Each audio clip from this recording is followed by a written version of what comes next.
నమస్కారం అండి. నేను మీ ఆస్ట్రోన్యూమరాలజిస్ట్ రహిమాన్ని మాట్లాడుతున్నాను.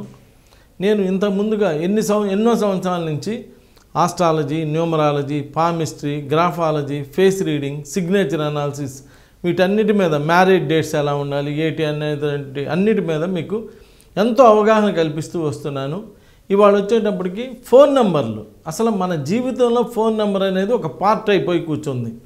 మనం ఏది చేయాలన్నా, ఏ రిజర్వేషన్ చేయాలన్నా, ఏ సినిమాకి వెళ్ళాలన్నా, ఏ పని చేయాలన్నా కానీ ఫోన్ అనేటువంటిది వెరీ వెరీ ఇంపార్టెంట్ అయిపోయింది. అసలు మన బిజినెస్ ట్రాన్సాక్షన్ అంతా కూడా ఫోన్ నెంబర్ ప్రకారమే జరుగుతుంది. ఫోన్ నెంబరే మనకి మెయిన్ రోల్ పోషిస్తుంది. కాబట్టి అసలు ఈ ఫోన్ నెంబర్లు ఎలాంటి నెంబర్లు వాడాలి ఏంటి అనేటువంటిది చూస్తున్నాము. అలానే అసలు ఏ నెంబర్లు వాడకూడదు, మెయిన్ నెగిటివ్ నెంబర్స్ కొన్ని ఉంటాయండి. ఆ నెగిటివ్ నెంబర్స్ ఉన్నటువంటి ఫోన్ నెంబర్లు మీరు ఏ డేట్ ఆఫ్ బర్త్ అయినా ఏమైనా కానీ ఆ నెగిటివ్ నెంబర్స్ ఉన్నటువంటి ఫోన్ నెంబర్లు వాడితే మీకు తప్పనిసరిగా ఇబ్బంది కలిగిస్తున్నాయి.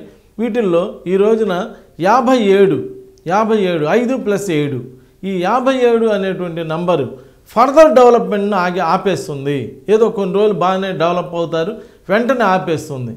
అసలు మీ ఫోన్ నెంబర్ ఒకసారి చెక్ చేసుకోండి. చెక్ చేసుకొని మీకు గనక 57వ నంబర్ కనుక వస్తే 57వ నంబర్ అనేటువంటిది 5+7 3 మూడో నంబర్లో పుట్టిన వాళ్ళకి ఇది బాగానే ఉంటుందని ఎవరు చెప్పినా మీరు నమ్మొద్దండి.